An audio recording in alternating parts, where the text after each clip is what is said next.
Shift focus to some international updates. A tragic plane crash occurred in South Korea while a Boeing plane was attempting to land at the Muan International Airport. According to initial inputs, the crash occurred due to a bird strike that hit the plane during landing. The aircraft attempted belly landing, indicating that there was a malfunction with the landing gear. At least 174 people have been officially declared dead. However, officials are saying that there's little hope for survivors. There were a total of 181 people on board. Hundreds of firefighters, military personnel, and emergency responders had rushed to the site of the crash.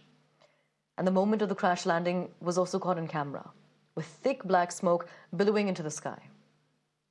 The Jeju Air CEO has bowed in apology, saying that it is hard to presume the cause of the accident and official investigation results are awaited.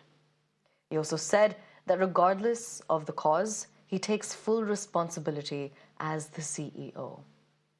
This incident marks the first fatal crash in Jeju Air's history. And Boeing has also expressed its deepest condolences over the tragedy, saying they're ready to assist in any way that they can.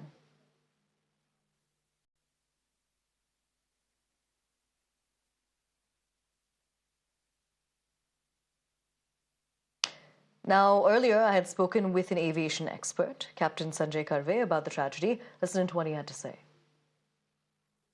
The sad update that we just learned about is that 179 people out of 181 who were on board are presumed to have been killed. Massive fatalities that we're seeing, reportedly because of a bird strike which had caused this.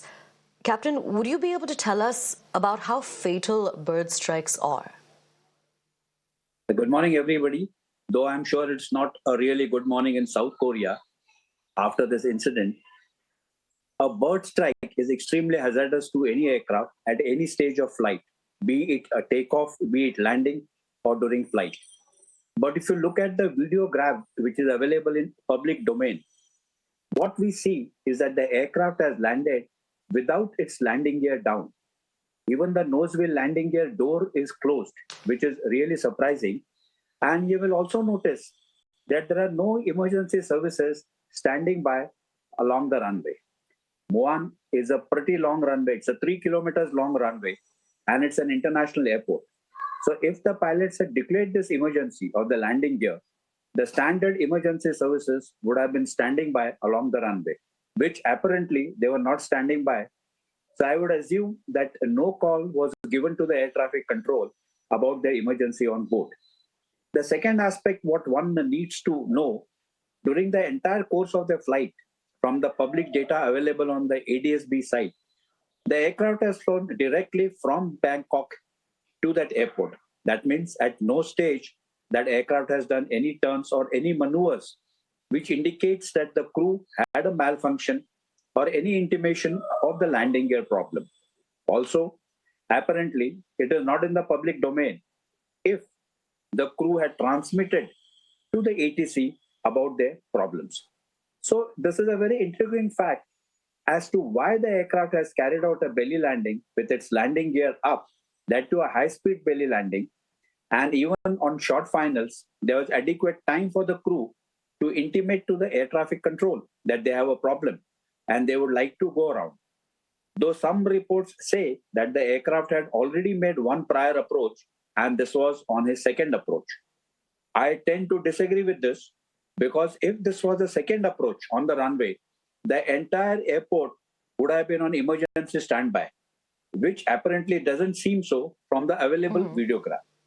This aircraft was a 15-year-old aircraft, which has come from Ryanair to Jeju Air. The 737-800 is a very reliable aircraft, notwithstanding what is happening with Boeing. The 800 series is an extremely reliable aircraft, which is flown all over the world, and it has got many systems, safety systems and backup systems for the landing gear.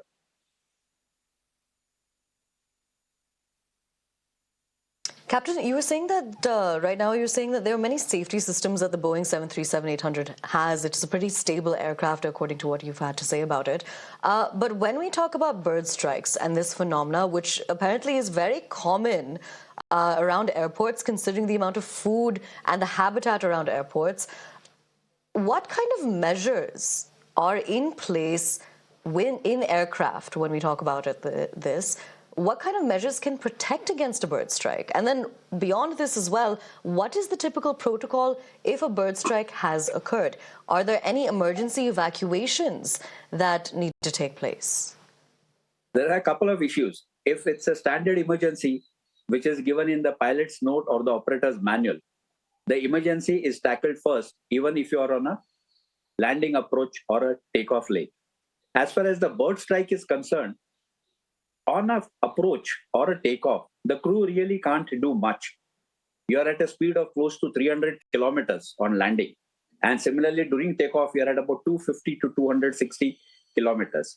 We have the classic example of Captain Sully with the birds ingesting into the engine and the aircraft force landing on Hudson. The main issue is we have to remove all the filth, dirt, and the grass in and around the airports. This problem is really more serious in a country like India. In fact, the entire worry in the aviation fraternity is Mumbai Airport. Mumbai Airport is teeming with birds all around it. And it is pure luck, or I would say God's grace, that we haven't had a bird hit in Mumbai Airport. A bird hit or the onset of bird hit, especially early morning and late evening, is the time when the flocks of the bird move into their nestings or move away from it. That is a more critical area for any flight regime. That is early morning or close to sunset, dawn and dusk area.